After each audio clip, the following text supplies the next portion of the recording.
I would say do your background, check your references. Any fractional executive is going to have at least a few references. Check them. Did this person do a good job for clients or in their past job? Welcome to Unstoppable Podcast with Harry Sardinas, inspiring conversations with influential millionaires, investors, thought leaders, entrepreneurs who are making a massive difference with their innovative products and services, and sharing the challenges and wisdom of how they sold their first million. Let me give you my theory. This is my theory. I think this is what people are doing.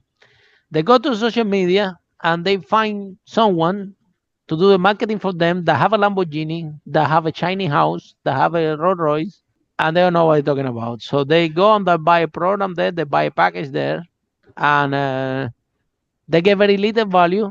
They invest all this money, and then they get a little value. It doesn't work for them, and now they make an assumption, marketing is an expense. I never do that again. So we need to start from to share this message for the entrepreneur that you need to find, like for example, find very interesting what do actually fractionally CMO. This is a concept that I love, and I wish that when I started my first business that this was even available, because honestly I didn't even know that this exists. I'm telling you, 17 years ago. 17. I don't think that 17 years ago this so sophisticated and amazing like this, that conversation was everybody. I'm cutting marketing costs. I'm cutting this. I'm cutting this. I'm cutting this, and everybody go panic. And then if you follow that trend, some people couldn't make it back. Unfortunately, I know that is unfortunate. A lot of people. Yeah, the restaurant business got hit really hard. At least in London where I live, we're talking about companies that own 300, 400 restaurants that they end up with 20. How bad was in London? Yeah, because in London, I don't know in the rest of the world, but in London, landlords don't care if you don't pay them; they do kick you out, and they will stay empty, and they will stay empty, and you know what I mean. So yeah. No, I was I was in Prague for COVID, and so I was running the company from Prague, and it was kind of discombobulating because you're at home and you're locked down, and everybody's going through the same experience globally, but it's people panic. That's what it said existed 17 years ago. I wish, yeah. But anyway, the about bringing people with the expertise, because for someone, most of the entrepreneurs, how we started by me. We have a problem, we solve it for ourselves, and then we start to solve this problem for other people. So that doesn't mean that we are entrepreneurs. We're just selling something and make a little bit of money, and you start to sell it to offer to your friends, family, whatever. But the problem is when you run out of friends and family. This is my first event. This is true story. Look, I have my speakers are gonna do my first event, so I'm doing my event. I don't know if I charge $67 or $97. Today my workshop is $5,000, but back then it was $97. Telling you about 7 years ago. And then first workshop, I'm calling on my friends, family, whatever. Everybody come. You buy the ticket, come. Oh my God, the room is packed. Then I'm gonna do the second workshop, and my girlfriend lady said, "Okay, come on, let's fill the room." I said, "Look, I run out of friends." Yes. At that point, you have to go talk to strangers. Then is when I met my Mark. Then I started to one of the. So eventually, you will run out of friend of marketing, and when this happened, then you have to a reality check that marketing and sales, it has to be in place and it has to be effectively, and then you have to learn all these things. There's a huge knowledge, because in order to find a strategy that works, depends on the type of the product, depend on the market, depend on so many things. And I don't think that if you don't know about this, having a mentor, having have experience will be priceless. Because and someone that have been an entrepreneur before, we were talking about first time founders, they are focusing the pro. Second time founders, they are focusing marketing, because they already know how it actually works. But in that communication, as a second-time founder, you can understand the first-time founder because I was there. I was Yeah. there as a first-time founder. I was so naive. I didn't even know what marketing was. I used to publish my room in a website that cost Gumtree, and my clients was getting from there. And after a month, I find out that was one thing that cost marketing, and I find out that it was my marketing strategy to bring the client. Imagine how lost I was in the whole thing. And I think that the people listening to us, starting out the business, they can be as lost as I was because most Yeah. of us we by accident, we don't know. We sell a product, make a little bit money, and we are in business. We are in business. We have to learn a lot.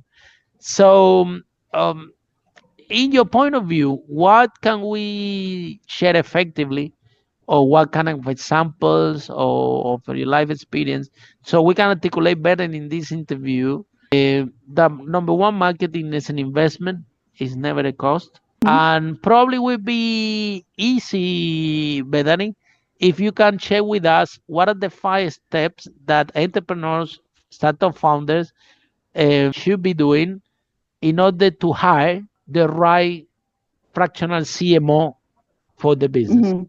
Was In tell order, us, don't yeah. whatever the steps you want. It doesn't matter, 5, 3, whatever. So Okay. what the entrepreneur should be doing, because I understand that when you are very early stage, if you hire the wrong person, it costs a lot of money, and if that doesn't work, already your business is got. I mean, it's very difficult to come back from that one. So Yeah. what can you share for our audience? So when you go to hire a fractional Should they CMO, go to Google and look for someone with a Ferrari? Look how many millions I do advertising, blah blah. Can do it for you. not necessarily, because that itself is its own marketing, and they may have been really successful in one type of business, but that doesn't necessarily translate to another. So Absolutely. if you're looking to hire a fractional CMO, few things I'd look for. One, start off, how well do you get along with this person? You have to Hmm. like them, because this person is going to have a very large impact on your business. They're going to be able to make decisions. A fractional CMO can do hiring and firing within the marketing department. And so they're going to have control over some company finances. They're going to have control over some personnel. So you have to be able to realize that you can work well with this person, and in order to be that successful. So I would say know that you like them. I would say do your background, check your references. Any fractional executive is going to have at least a few references. Check them. Did this person do a good job for clients or in their past job? A lot of fractional executives are coming from being full-time in a company to working fractionally, and that's great. You don't have to have been a fractional executive for a long Hmm. time, Hmm. but check your references, I should say. Did they do what they say they have done, and can other people confirm that that's accurate? So check your references, and then be damn clear what the person is going to do and what you as the entrepreneur want to do and how you want to interact with them and what you expect them to do. And then I would also say be ready to a tremendous amount to the fractional CMO, um, because if you've been doing marketing, maybe it's not your forte, but as the entrepreneur, you had to do some marketing. Be ready to pass it off. And then I would say, lastly, fifthly, be ready for a considerable amount of change in the company, because the reason that you're bringing in your fractional CMO is to see your company grow.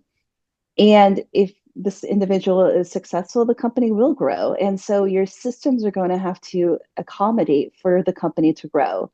So if you're a business owner looking to hire a fractional CMO, delegate to them early, let this individual person be autonomous, and you focus on what you need to do to make the company able to adapt to the growth that's going to be generated. Yeah, and also, Bethany, I think that it is important to the culture of the founder, or the culture of the company meet on the values Mhm. of the founder and the company meet the values of the fractional CMO. I think that we see the Yes. biggest problem that we Yes. see that it doesn't work is that the values are different. And if you're working with a founder that it doesn't have your same values and your same vision, it won't fit culturally, and Hmm. that would be ineffective. Yeah. So and it had to work in both ways, exactly like you said. This is no you pay me and I do a job. It doesn't work like this because you need the feedback from broad creator. You need exactly you will have control of part of the company, and you need Hmm. in order for you to improve something that I find very very interesting Yeah. in tech, yeah, is that the marketing team, guess what happened? COVID started, and all read the book. Did you watch a cartoon when you were kids? You saw your parents. What happened? I saw my father. My father opened the family company when I was 17. And When you so were when I 7, was 17, he opened the company. okay. And I saw what he went through. I saw what it meant for him. I saw how he struggled, but ultimately it benefited him, it benefited the family, and it provided a tremendous amount of fee and a tremendous amount of prosperity that we otherwise wouldn't have had. And he taught me from when I was young what he was doing, and especially after I graduated from college, he really took a lot of time to teach me what he knew about running a Wow, company. Yeah, that's amazing. it, Because I remember that I could be that they Follow us for more interviews with world's most influential, audacious entrepreneurs that overcame challenges and adversity, providing you with the blueprint of how they sold their first million so you can grow your business exponentially.